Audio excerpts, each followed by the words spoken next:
Olá, igreja. A graça, a paz do Senhor Jesus Cristo a todos e todas. Muito bom, seja bem-vindo.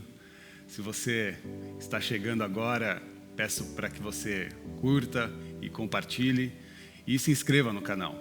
Essa é uma forma de você estar conectado a esse ambiente de comunhão e também fazer com que essa mensagem chegue a outras vidas, a outras pessoas, a outras famílias. Por isso, não deixe de compartilhar, não deixe de curtir.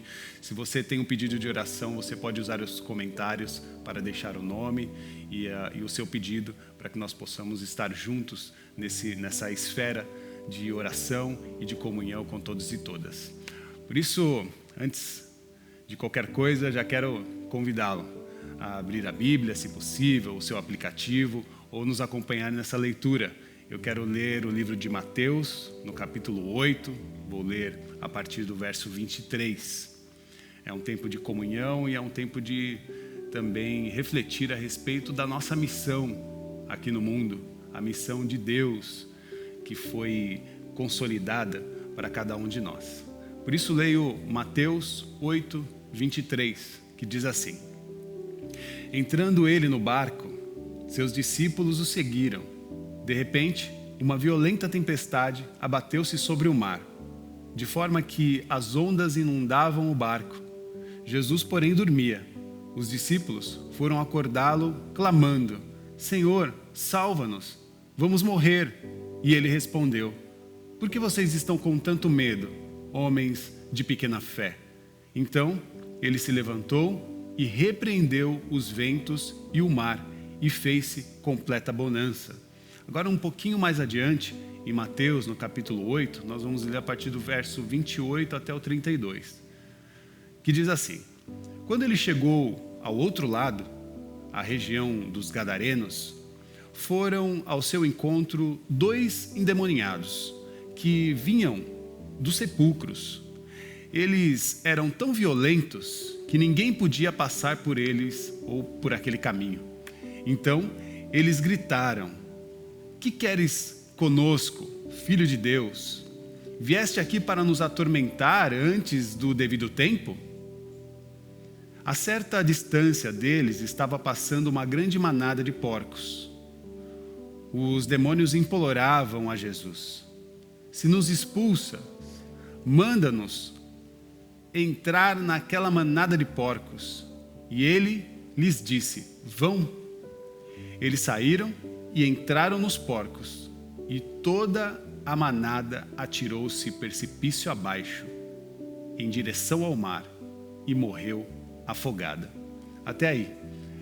Feche seus olhos se possível e me acompanhe nessa oração. Consagre o seu coração e mente ao Senhor nesse momento.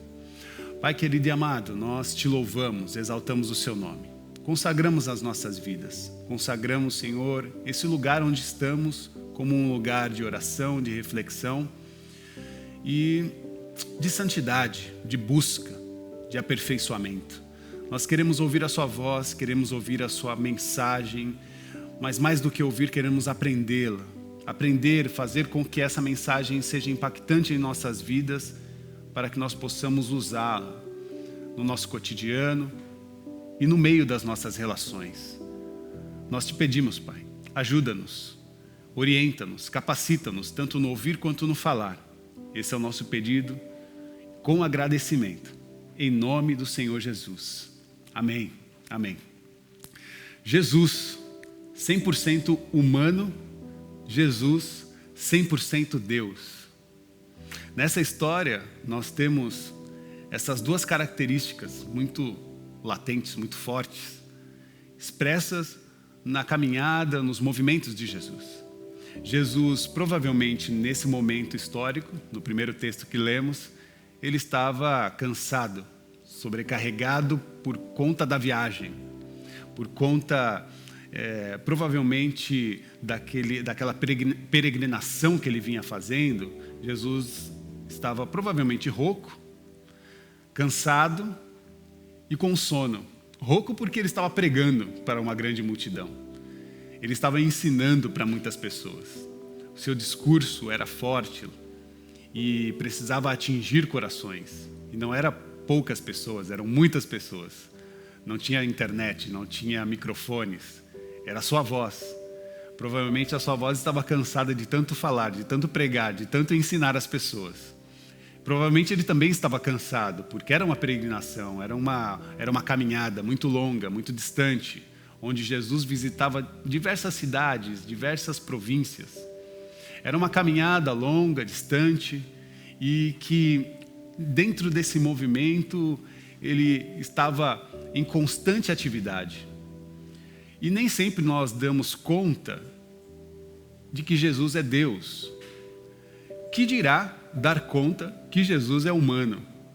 Humano no sentido de compreender que ele sentia em si tudo o que nós também sentíamos. Há nesse movimento a percepção de Jesus, uma manifestação clara da sua divindade, mas há em Jesus também uma manifestação clara da sua humanidade, dele se mostrar e participar desse ambiente como ser humano, como gente, assim como é gente como a gente, né? Então ele vem nessa jornada dura, cansativa, ministrando corações, curando pessoas e salvando as multidões. Esse movimento cansativo remete-se a esse espaço de tempo em que ele entra no barco e pede para os discípulos irem para outra banda do mar. Jesus separa um canto para ele e ele dorme. Sim, Jesus dormiu no momento da viagem. E enquanto dorme, ele é acordado pelos marinheiros. E os marinheiros estavam desesperados. Por que é que eles estavam desesperados? Eles conheciam de mar, eles conheciam daquele mar, porque eles eram pescadores, eles sabiam exatamente como se comportava aquele mar. O que eles não estavam acostumados era com aquela tempestade, ou com aquele tipo de tempestade que se levantou. E mesmo porque naquele local, a tempestade era algo que nunca tinha acontecido. Os teólogos vão dizer que aquela região não era uma região de tempestades, não era uma região que tinha um movimento como esse que a Bíblia Sagrada relata. Então, entende-se que aquele tempo, aquele mau tempo e aquela tempestade se levantou de uma forma incomum. E aqueles homens, por nunca ter participado de um movimento como aquele, chamaram ou entenderam que aquela manifestação era uma manifestação sobrenatural. E sobrenatural no sentido de que tudo aquilo que estava acontecendo estava além da sua capacidade de avaliação e de reação para que eles pudessem avançar e ir adiante. Então Jesus é acordado. E ao receber a informação e ao ter o conhecimento dos fatos, Jesus dá uma bronca naqueles discípulos, dá uma bronca naqueles marinheiros. Jesus disse: por que é que vocês estão com tanto medo, homens de pequena fé? E por que é pedido a eles, a esses discípulos, diante dessa bronca, como eu disse, né? Por que será que Jesus pede a esses homens fé? Por que é que essa repreensão de Jesus é relacionada à fé? É porque não se trata de mudar os eventos. Não se trata de mudar necessariamente os eventos sobrenaturais que eles identificaram. Não é se levantar na possibilidade de tentar parar o vento, parar o mar, parar a tempestade, a tormenta. Óbvio que não, porque Jesus estava dizendo a respeito da timidez daqueles homens perante a realidade, diante de algo que poderia ser resolvido por eles mesmos, mesmo sendo uma condição adversa e que eles nunca haviam participado. Jesus estava dizendo que eles precisariam talvez ter um pouco mais de sensibilidade, com um pouco mais de certeza, de equilíbrio e de confiança. Era provável que eles conseguissem avançar na missão que Jesus havia atribuído a eles. Porque lembramos, Jesus olhou para os discípulos e disse: vamos para o outro lado do mar. Essa é uma determinação de Deus, de Jesus, ou por que não dizer uma determinação divina? Toda vez que nós recebemos uma determinação divina, nós avançamos. Enchemos o nosso coração de fé, de confiança e agimos. Vamos adiante. Não ficamos paralisados. Por isso a importância de confiar na missão de Jesus, porque confiar na missão de Jesus é confiar também no caráter de Deus. Logo após essa chegada, há um novo encontro. E agora é um encontro com os demônios. Demônios que possuíam pessoas, homens. 2 homens que vão ao encontro de Jesus, eles estão endemoninhados, eles não têm nome, não têm identidade. Eles são conhecidos como homens ou pessoas endemoninhadas, que vivem nos sepulcros, que vivem nos cemitérios. E é interessante pensar que estavam também possuídos por um tipo de proteção. Eles se sentiam protegidos, porque esses homens estavam aprisionados por essas hostes malignas, mas tinham uma certa proteção, porque quando Jesus avançava, ou qualquer pessoa avançava naquele local, eles eram extremamente cruéis. Eles tentavam evitar qualquer participação, movimento de outras pessoas no ambiente onde eles estavam. E existem, de fato, pessoas que estão presas e que encontram na prisão um argumento de proteção, como se o inferno que elas vivessem fossem a sua sina, como o inferno que elas estão vivendo fosse o seu destino. Isso é muito perigoso. Se colocar numa dimensão infernal, ou de dificuldade, ou problemática, e achar que isso é fruto do seu destino, que você vai viver assim, que você vai continuar assim. Eu nasci assim, eu vou morrer assim. Eu me coloquei nessa condição e eu vou ser escravo dessa condição. Eu falhei há tempo atrás, eu pequei, eu errei, e por conta dessa maldade, ou dessa falha, ou desse pecado que eu cometi, agora esse mal que eu estou vivendo é fruto daquilo, e eu não tenho perdão, eu não tenho jeito, eu vou continuar assim, eu vou continuar nessa condição. Então eu prefiro me sentir, de certa forma, acolhido por esse ambiente caótico. Isso é extremamente perigoso, mas de fato existem pessoas que conseguem se manter confortáveis a um ambiente caótico, onde Deus quer trazer para cada um de nós essa compreensão que Ele não deseja que os seus filhos vivam num ambiente de caos, de morte, de sofrimento, de fome, de miséria. Não é isso que Deus propôs para cada um de nós, mas sim a libertação diante de toda essa condição. Por isso, a conversa não se trata de chuva, de fortes ventos ou fortes vendavais. Não se trata de tempestade.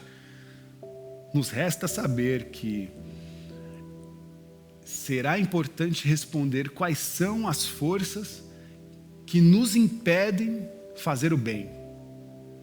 Quais são as forças que nos impedem o avanço. Resta-nos saber quais são as forças, as maldades que têm nos aprisionados e têm nos colocado numa incapacidade de ir além, de ir adiante.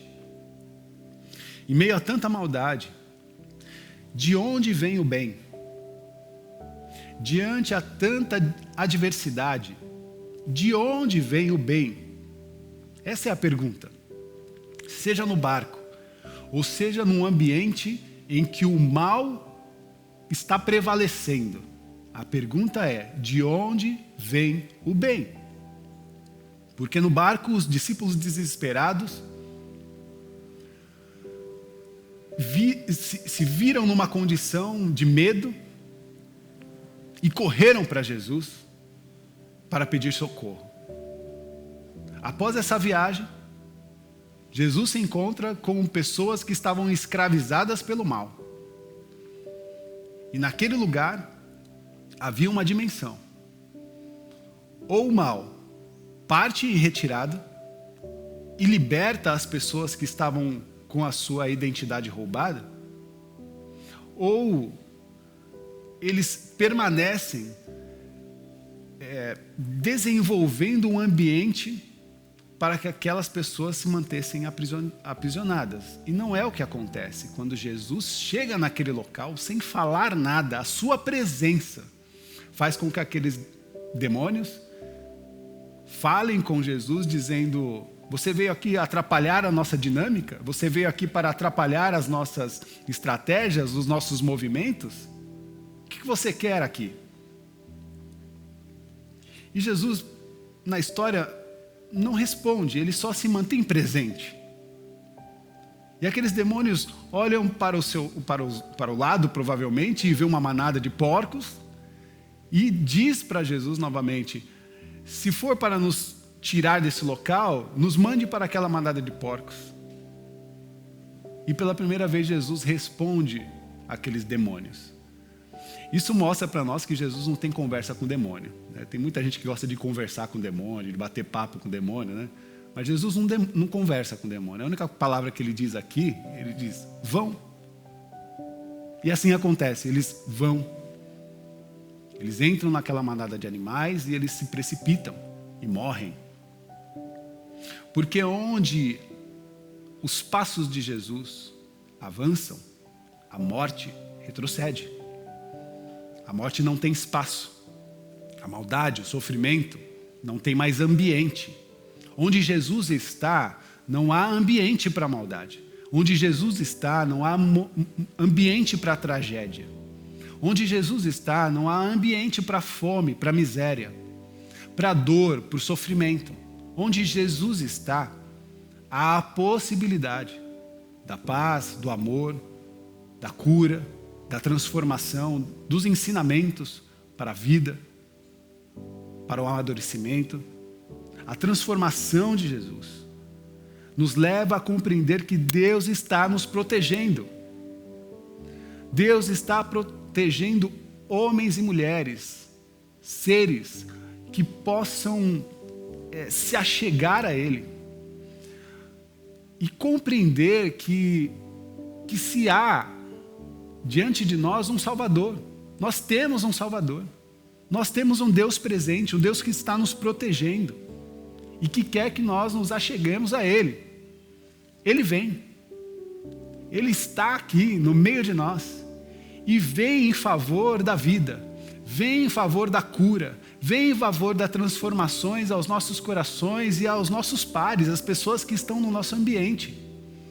Se você está num ambiente caótico, se você está num ambiente em que a maldade habita, se você está num ambiente em que o sofrimento tem dado a sua voz, a sua presença, é o momento de você confiar no Senhor, perceber que Ele é um Deus presente, que Ele vem aos nossos corações, Ele vem reparar toda a maldade. E é tempo de dizer diante da morte, diante dos demônios, diante dos infernos, dizer: basta, chega. Porque aqui está a presença do Senhor. Porque em mim vem a presença do Senhor. E onde há a presença do Senhor, o mal tem que retroceder. Quando tudo é inexplicável, quando você está diante do caos, saiba, tudo que quer nos impedir de fazer o bem tem parte com a maldade. Tudo aquilo que quer nos impedir de se achegar aos ambientes de paz, de amor, de bênção, de alegria, tudo isso que quer nos impedir a viver essa experiência, tem parte com a maldade. E Ele vem, o nosso Senhor Jesus, veio ao nosso encontro para dissipar toda a maldade, destruir toda a maldade, acabar com todo o ambiente de morte. Jesus estava saindo de uma peregrinação com uma grande multidão, entra no barco e há uma manifestação, como os discípulos compreenderam, sobrenatural, para impedir o avanço de Jesus. Mas Jesus, quando é acordado pelos discípulos, diz para os discípulos: homens de pequena fé, por que vocês estão com tanto medo? Não há nada que possa impedir o avanço da missão de Deus aqui na terra. E é isso que os discípulos estavam aprendendo. Nada e ninguém vai impedir o avanço de Jesus para ir de encontro a qualquer manifestação demoníaca. Porque é quando Jesus, ou melhor, porque é no momento em que Jesus se achegar nesses ambientes de morte, que ele dirá e provará que a morte já não tem mais a última palavra e que Jesus venceu todas as manifestações de queda, de destruição e de maldade. Por isso ele vem para encerrar os movimentos da maldade, para dissipar a maldade. Quando você se sentir com medo, não faça como os discípulos. Não fique desesperado. Não faça como os discípulos. Não fique paralisado. Mas esteja confiante na missão de Deus. Na missão de Jesus. Porque a missão de Jesus, ou melhor, confiar na missão de Jesus é confiar no caráter de Deus. Confie no caráter de Deus, porque também isso implica no tipo de fé que nós estamos construindo. Porque fé é confiar no caráter de Deus. Fé é ser encorajado a compreender que aquilo que o Senhor sonhou é possível, é real e nada e ninguém pode impedir. Esteja confiante na missão. Se for difícil para você estar confiante, estar forte ou ficar encorajado, aí parece um paradigma, né? Porque no primeiro momento eu disse, não faça como os discípulos, não fique desesperado. Mas se você estiver desesperado, faça como os discípulos. Corra para Jesus. Incomode o mestre.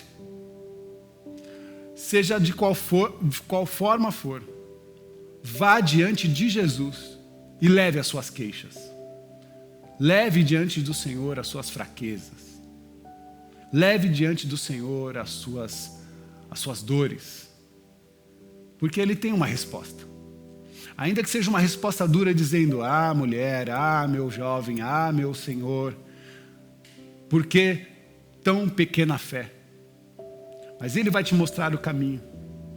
É Ele quem pode te encorajar. Se for nesse movimento, chame Jesus. Porque ao acordar, Ele te mostrará novamente o caminho. Ele te colocará no equilíbrio. Ele te colocará com a mente consciente do valor da missão. Essa é a missão de Jesus. Nós estejamos encorajados, sem medo, confiantes em Jesus e no caráter do nosso Deus, o nosso Pai. Que Deus nos abençoe. Que você tenha uma semana encorajada e fortalecida. Que o seu coração não esteja temeroso, machucado. Que a maldade não tenha a última palavra, mas que você possa compreender que Deus aí está, no meio de nós. Seja na nossa casa, no nosso trabalho, nos ambientes de comunhão, nos ambientes de relação. Deus se manifesta em nós e através de nós. E onde Deus está, não haverá mais um movimento da morte. Amém? Que você tenha uma semana abençoada. Você que quer participar, quer manter essa comunidade, na tela você também tem o QR Code. É uma forma de você trabalhar a sua generosidade. Em tempos tão difíceis, quem tem um pouquinho, compartilha com quem não tem nada.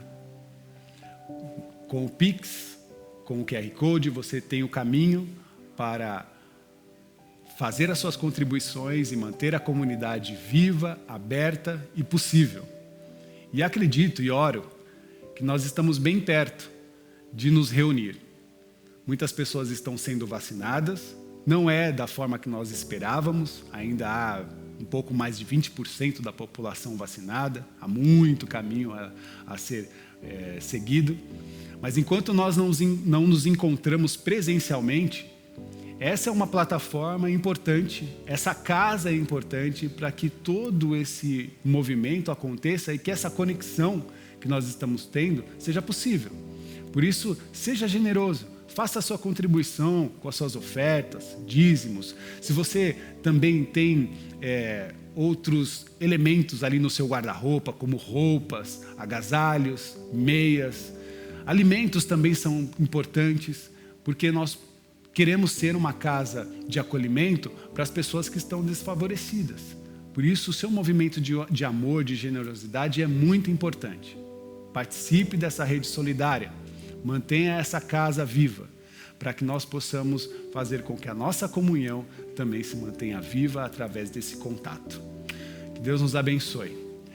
Que o amor de Deus, que a graça do Senhor Jesus Cristo, que a manifestação do Santo Espírito de Deus seja sobre cada um de nós. Sejam abençoados com toda essa esfera de comunhão com Cristo Jesus, o nosso Senhor. Tenha uma ótima semana e até domingo, se Deus quiser. Tchau.